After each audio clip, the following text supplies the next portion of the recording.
유다인 전체가 절체절명의 위기인 상황에서 에스더는 민족을 살리기 위하여 죽으면 죽으리라 라는 심정으로 왕 앞에 나아갑니다. 그 심정으로 내가 죽으면 죽겠다라는 결단으로 먼저 금식을 했지요. 왕이 부르지 않았음에도, 왕이 전혀 찾지 않았는데 왕 앞에 나아가는 자는 반드시 사형이라고 했습니다. 그런데 예외적으로 왕이 그를 굉장히 흡족히 여기고 마음에 들어서 금 지팡이를 내민다면 그 사람은 사형에서 면하게 되고 왕과 마주할 수 있게 되었다. 우리 지난주에 그 말씀을 들었습니다. 남편이라 하지만 이미 부름을 받지 못한 지 한 달이 넘은 이 시점에서 에스더는 자신의 죽음이 바로 코앞에 있는 이 상황을 느끼게 됩니다. 그러나 자신뿐만 아니라 이 모든 유다인들의 인생이, 운명이 걸린 이 상황에서 왕에게 나아가지 않을 수가 없었던 에스더는 신라 같은 가능성에 모든 것을 걸고 3일 밤낮을 금식했습니다.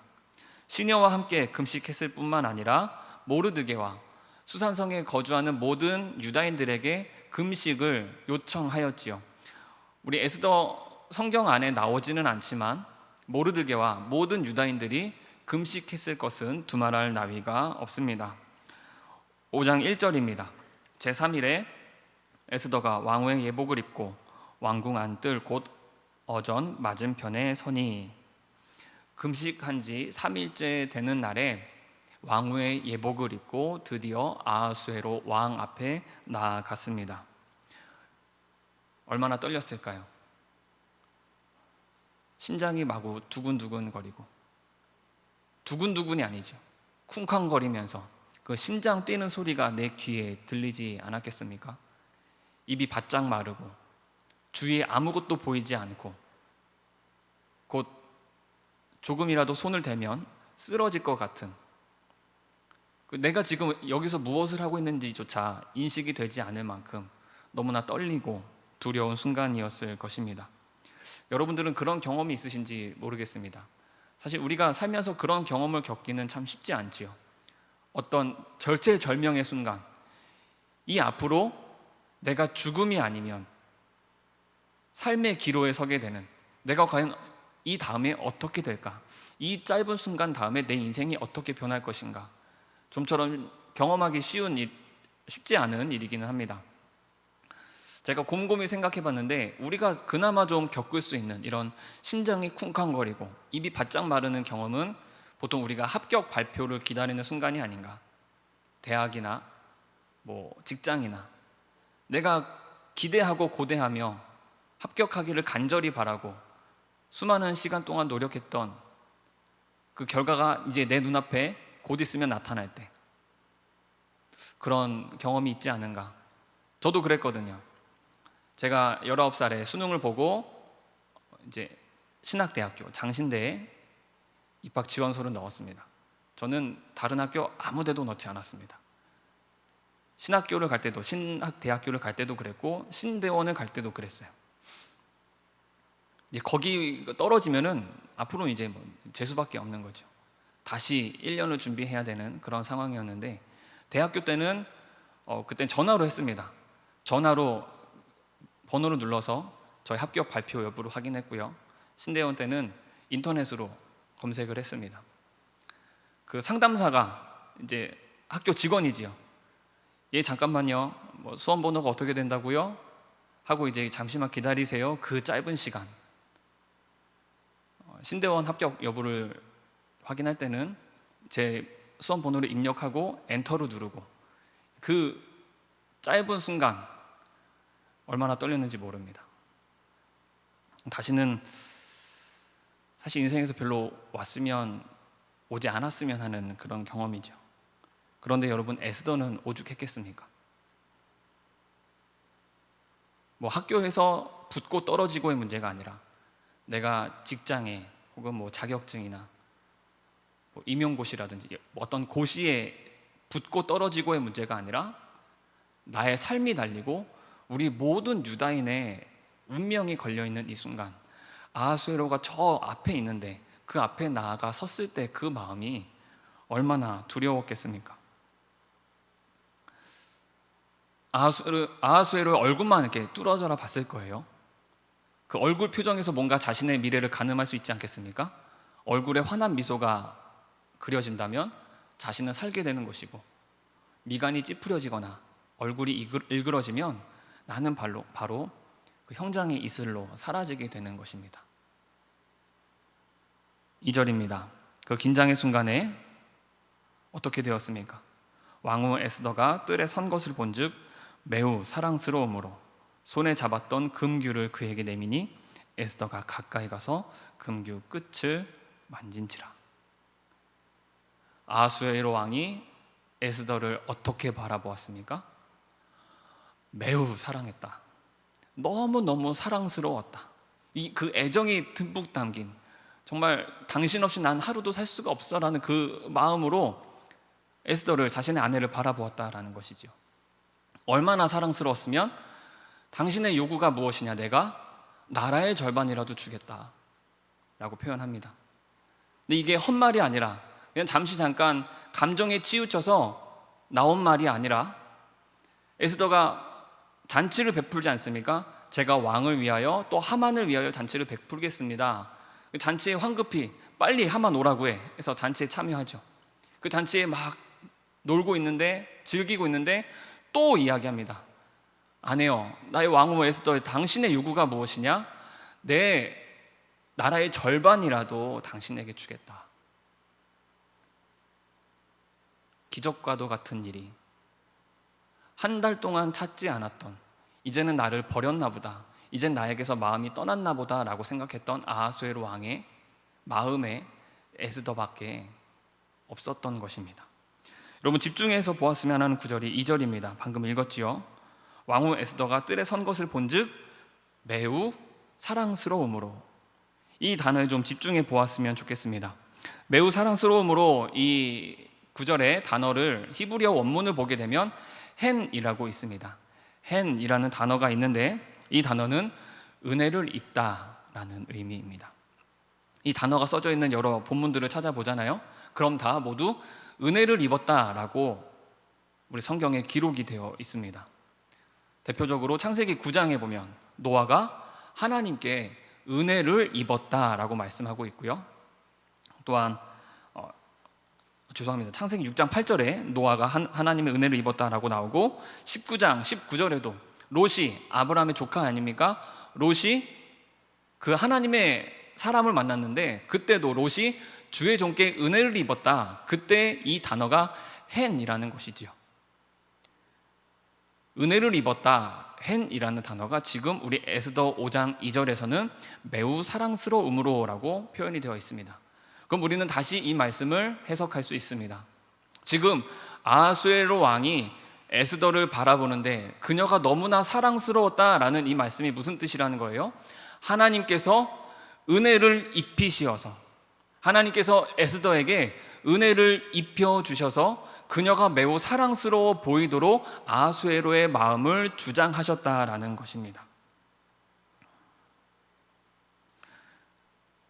에스더의 미모가 한층 빛을 발했고 굉장히 여성으로서의 매력을 표출하였고, 그날 특별히 신경을 써서 아하수에로 왕이 좋아하는 스타일의 옷을 입고 좋아하는 색상을 입고, 혹여라도 조금 심기를 거스릴까 봐 아하수에로 왕의 스케줄을 확인하면서 그가 가장 기분이 좋을 때를 찾아서 그 적절한 타이밍과 때를 맞춰서 아하수에로 왕에게 나아갔다는 게 아니고요. 이런 인간적인 생각으로, 전략적인 방법으로 내가 어떻게 하면 조금이라도 더 아하수에로 왕의 마음에 들까, 이런 것이 아니라 하나님의 은혜를 입음으로 그가 아하수에로 왕의 마음에 들었다라는 것입니다. 여러분, 인간적으로 보자면 지금 에스더가 행한 행동이 얼마나 미련한 것인지 모릅니다. 1절에 나오잖아요. 3일째 되는 날이라고 나와 있습니다. 금식한 지 3일째 되는 날에. 여러분, 3일 금식 해보셨습니까? 한번 확인해 보죠. 여기 3일 금식 해보신 분 손 한번 들어주시겠습니까? 청년 중에, 죄송합니다, 우리 권사님들, 집사님들 말고 우리 청년들 중에 3일 금식 해보신 분,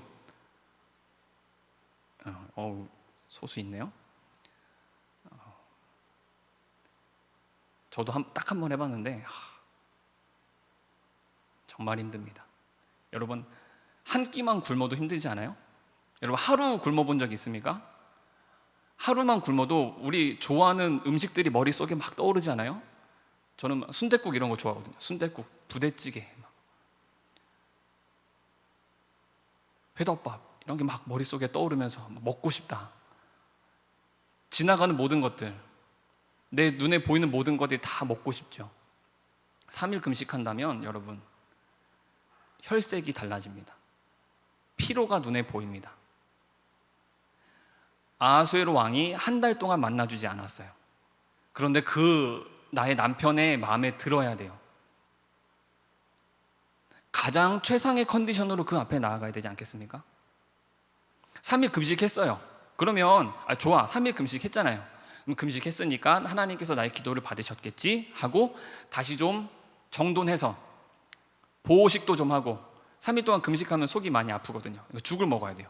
죽을 먹고 또 굉장히 나의 혈색이 돌아오도록 좋은 음식들을 먹고 화장도 이쁘게 하고, 화장이 제일 잘 먹을 만큼 나의 상태를 마사지도 받고 머리도 좀 두피 마사지도 받고 머릿결도 좋게 한 다음에 왕 앞에 딱 나아가야 할 텐데, 가장 초췌한 그 순간에 가장 힘이 없고 혈색이 없고 입술이 메마르고 백가죽이 등에 달라붙은 그 가장 어려운 순간에 나아갔다라는 거예요. 얼마나 미련합니까? 왜 그랬을까요, 에스더가?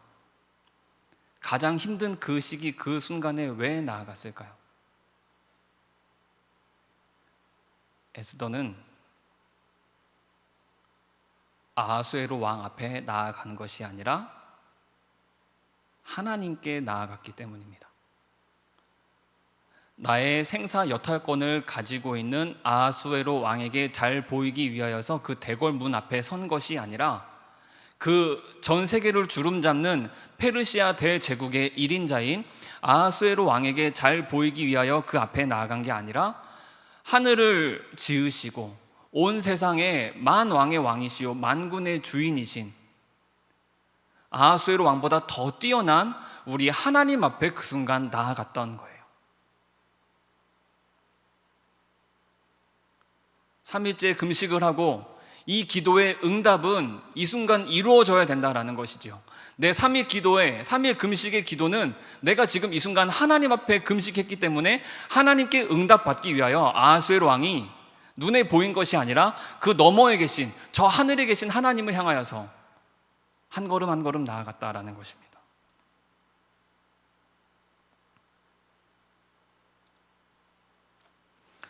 다니엘서 1장에 보면 조금 비슷한 상황이 나옵니다. 다니엘과 세 친구가 바벨론의 수재로, 인재로 뽑혀서 차출이 되지요. 지금으로 말하면 대통령 장학금을 받는 인재라고 해야 될까요? 가장 그 나라에서 뛰어난 인재들을 모아서 나중에 일꾼으로 삼으려고 다니엘과 세 친구뿐만 아니라 여러 소년들을 모았습니다. 그리고 그 소년들에게 가장 좋은 것을 먹이려고 했어요. 왕이 지정한 음식이라고 나옵니다. 왕이 지정한 음식이라면 뭘까요? 평범한 사람은 맛볼 수 없는 가장 진귀한 것들로 차려지지 않았겠습니까? 그것이 가격적으로 비쌀 뿐만이 아니라 뭔가 뛰어난 셰프가 만들었기 때문이 아니라 사람에게 가장 건강한, 가장 최상의 상태를 유지할 수 있는 영양소가 골고루 함유되어 있는 음식들로 장만이 되었겠지요. 사람은 탄수화물, 지방, 단백질뿐만 아니라 여러 비타민도 먹어야 되고 칼슘도 먹어야 되고 무기질도 먹어야 되고 우리가 먹어야 될, 섭취해야 될 여러 가지 것들이 있지 않습니까? 왕이 지정한 음식이라 하면 당연히 우리 뛰어난 인재들 잘 건강하게 자라고 그만큼 좋은 것들로 지정해 주었겠지요. 그런데 다니엘과 세 친구는 그것을 거부하였습니다. 왜 거부했을까요? 왕이 지정한 음식들에는 하나님께서 부정하니 먹지 말라 한 율법을 거스르는 것들도 있었기 때문입니다. 나는 이것을 먹지 않겠습니다. 왜요? 나는 바벨론 대제국의 왕 앞에 서 있는 사람이 아니라 우리 하늘에 계신 하나님 앞에 살아가는 사람이기 때문입니다. 나는 이것을 먹지 않겠습니다. 열흘 동안 채소만 먹겠습니다. 그렇게 우리를 한번 살펴보고 그 후에도 우리가 괜찮아 보인다면 우리 계속 왕이 지정한 음식이 아니라 채소만 먹게 해주세요. 환관장에게 허락을 구하죠. 열흘 후에 어떻게 되었습니까? 채소만 먹자 얼굴이 점점 푸석푸석해지고 뭔가 사람이 쪼그라들고 기운이 없어지고 볼품 없어졌습니까? 성경에 보면 그 다른 어떤 소년들보다 왕이 지정한 음식을 먹는 사람들보다 더욱 아름다웠다라고 말씀하고 있습니다. 인간적인 원리로라면, 우리가 상식적으로 알고 있는 범위에서라면 영양소가 골고루 함유되어 있는 여러 가지 것들을 골고루 섭취해야지요. 그래야 우리가 건강해지는 것 아닙니까? 그런데 그 인간적인 상식의 이해를 벗어나는 행동을 했는데 오히려 다니엘과 세 친구는 그 어떤 이들보다 혈색이 좋아졌습니다. 9절에 보지요. 다니엘서 1장 9절에 보면 하나님이 다니엘로 하여금 환관장에게 은혜와 긍휼을 얻게 하신지라 말씀합니다. 하나님께서는 이미 다니엘과 세 친구에게 은혜를 입게 하셨습니다. 하나님께서는 에스더로 하여금 은혜를 입게 하셨습니다. 하나님의 은혜를 입은 자들, 하나님의 도우심을 얻는 자들, 하나님의 이끄심 가운데 하나님의 보호하심 속에 있는 자들은 인간적으로 상식적으로 이해할 수도 없고 받아들일 수 없는 일들이 일어난다라는 거예요. 하나님의 기적이, 하나님의 역사가 그 가운데에서 일어나게 된다라는 것입니다. 하나님의 놀라운 그 은혜와 기적을 덧입는 우리 모든 청년부 되시기를 간절히 소망합니다. 하나님께서 우리에게 은혜를 입혀주시면 우리에겐 놀라운 일들이 일어납니다. 세상의 방식이 아니라, 사람들이 익히 알고 있는 방법대로가 아니라 오히려 그 방법을 거스를 때, 그 마음에, 내 중심에 내가 사람에게 잘 보여야 되겠다라는 마음이 아니라 내가 하나님 앞에 바로 서야 되겠다, 내가 하나님께 응답을 얻고 하나님의 도우심을 얻어야 되겠다, 이 세상을 나를 주장하시고 나에게 큰 영향을 끼치시고 나의 인생을 결정할 분은 하나님이시기 때문에 나는 하나님의 말씀대로 살아가리라 결단한다면 하나님께서 그 은혜를 우리에게 입혀주신다라는 거예요. 하나님께서 우리에게 은혜를 입혀주시면 놀라운 일들이 일어나게 된다라는 것입니다. 여러분, 그 사실을 믿습니까? 이럴 때 아멘이 크게 나와야 됩니다. 여러분 그 사실을 믿으십니까? 예. 하나님의 은혜를 덧입으시기 소망합니다. 죄송하지만 제 이야기를 잠깐 하도록 하겠습니다. 제가 전한 메시지를 줄곧 들었다면 제가 어렸을 때 어떤 상황을 겪었는지 아시지요? 굉장히 좀 어려운 삶을 살아야 했습니다. 어머니와 단둘이 살면서 아르바이트를 굉장히 많이 했고요. 20살이 넘어서 굶지는 않았지만 입에 풀칠만 하는 겨우겨우 이제 그런 대로 살만한 상황이었습니다. 그런데 저축은 꿈도 못 꾸지요, 여러분. 저축은 여유로울 때 하는 겁니다. 저축조차 할 수 없는, 그저 하루하루를 먹고 살아가는 그런 순간이었는데, 근데 또 주제에 또 연애를 했어요. 그래서 지금의 아내를, 첫사랑입니다. 처음 사귄 우리 아내랑 결혼을 해야 되겠더라고요. 5년을 사귀었거든요. 제가 신대원 입시를 하는데 막 떨어지면 헤어진다 그랬어요. 약간 그래서 절대 떨어지면 안 되지? 약간 그런 마음으로 하진 않았습니다. 예. 열심히 공부하고, 그래서 이렇게 좀 그때 아내는 직장 다녔거든요. 제가 신대원 입시를 준비할 때 밥도 사주고 여러 가지 여기까지 할게요. 아무튼 그렇게 도와줘서 결혼을 해야 되겠다. 막 데이트를 하는데, 이제 신대원 학교 다니면서 데이트 하는데 이제 결혼해야 되겠는 거예요. 근데 제일 중요한 게 뭐예요? 아까 말씀드렸죠. 저축한 게 없어요. 모아둔 게 없어요. 제가 어머니께 말씀드렸죠. 결혼을 해야 되겠다고. 어머니께서 축하한다, 우리 아들 밝은 미래가 이제 놓여졌구나라고 말씀하셨을까요? 야, 네가 돈이 어딨냐? 라는 말씀이었어요. 제일 처음 말씀이. 우리가 돈이 어딨냐? 그래도 8년 전이니까요. 지금처럼 전셋값이 그 당시도 아파트는 생각도 안 했습니다만, 우리가 남자가 보통 우리나라에서 결혼을 하려면 그래도 전세 보증금이라도 있어야 되잖아요. 그리고 결혼에 들어가는 여러 가지 부수한 것들이 있지 않습니까? 이것도 사야 되고 저것도 사야 되고 신혼여행도 가야 되고 굉장히 많잖아요.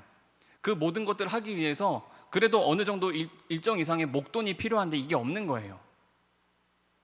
어머니 그 말씀 하시는 거죠. 그래도 뭐 있어야지 결혼하지 않겠니? 좀 모은 다음에 하는 게 낫지 않겠니? 그때가 28살이었거든요. 잠시만요. 29살이었거든요. 29살. 예. 근데 저는 생각이 든 거예요.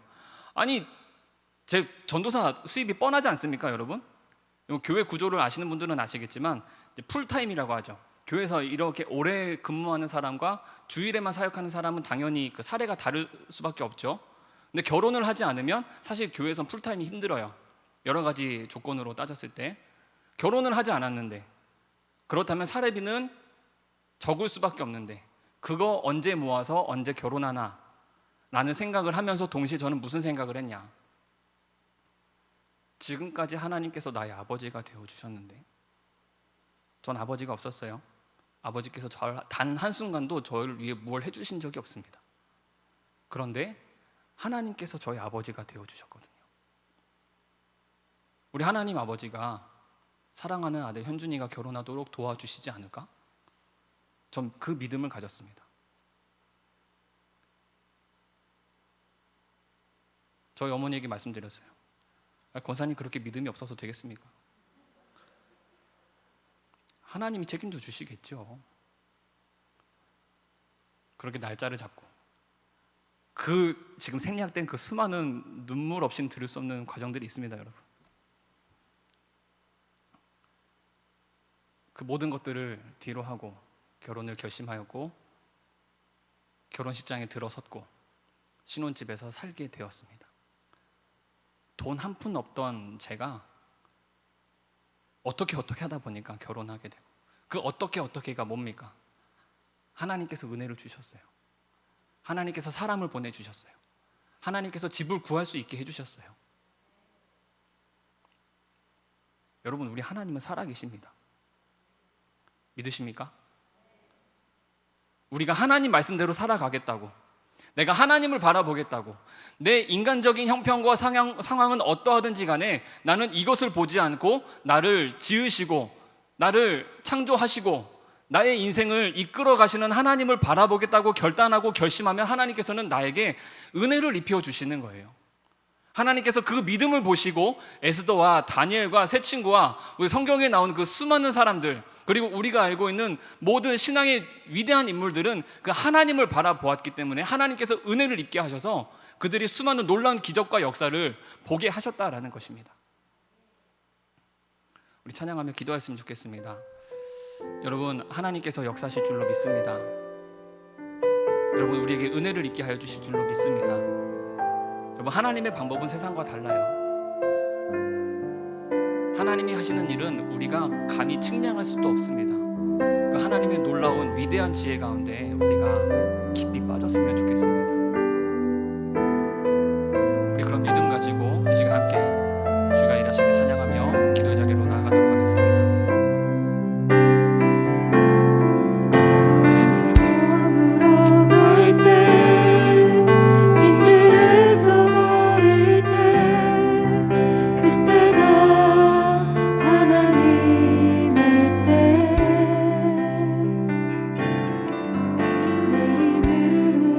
내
하나님, 우리는 약하며 우리는 능력이 없사오나 하나님을 신뢰하고 하나님을 의지하며 걷고 나간다면 하나님께서는 놀라운 역사로 우리를 붙들어 주심을 믿습니다.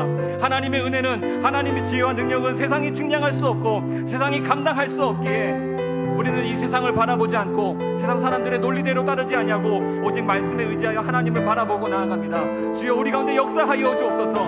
에스더에게 역사하시고 다니엘에게 역사하셨던 하나님, 사람의 마음을 주시고 환경을 주장하셨던 하나님, 우리 삶 가운데 찾아오셔서 임재하셔서 역사하여 주심으로 우리 삶이 날마다 하나님의 은혜로 말미암아 풍성해지게 하여 주옵소서. 승리하게 하여 주옵소서. 이 시간 그런 고백 가지고 함께 기도하며 나아가도록 하겠습니다. 기도합니다. 하나님 아버지, 이 시간 함께하여 주시옵소서. 우리 사랑하는 주님을 경배하고 한 사람 한 사람 마음까지 주님 박수를 심어주시고 결단하는 마음이 되게 하여 주옵소서. 믿음을 하나하여 주옵소서. 하나님, 주님만이 영원의 왕이시여 주님이시며 세상 만물을 창조하시고 주관하시는 능력의 주님이시여 믿습니다.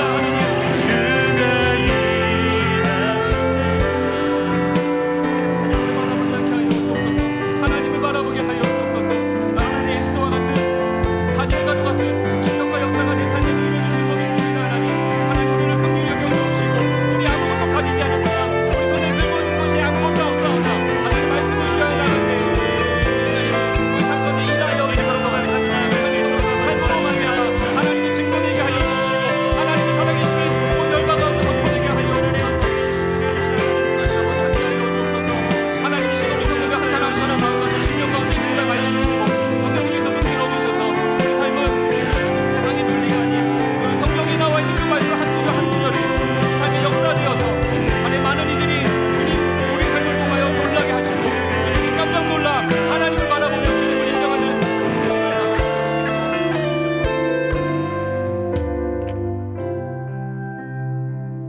하나님 아버지, 주님은 살아계심을 믿습니다. 주님은 지금도 역사하고 계시고 지금도 일하고 계심을 믿습니다. 세상을 바라보지 않고 내 주위에 눈을 들면 보이는 모든 권력과 힘과 명성과 사람들이 추구하는 모든 가치관이 아니라 하나님을 바라보며 주의 은혜를 덧입고 하나님의 능력을 덧입는 우리 모든 청년 되게 하여 주옵소서. 하나님, 역사하여 주셔서 우리 삶에 기적이 일어나게 해주시고 사람들이 감당할 수 없는, 측량할 수 없는, 헤아릴 수도 없는 그 하나님의 사랑을 증거하는 우리가 되게 하여 주옵소서. 감사드리며 예수님의 이름으로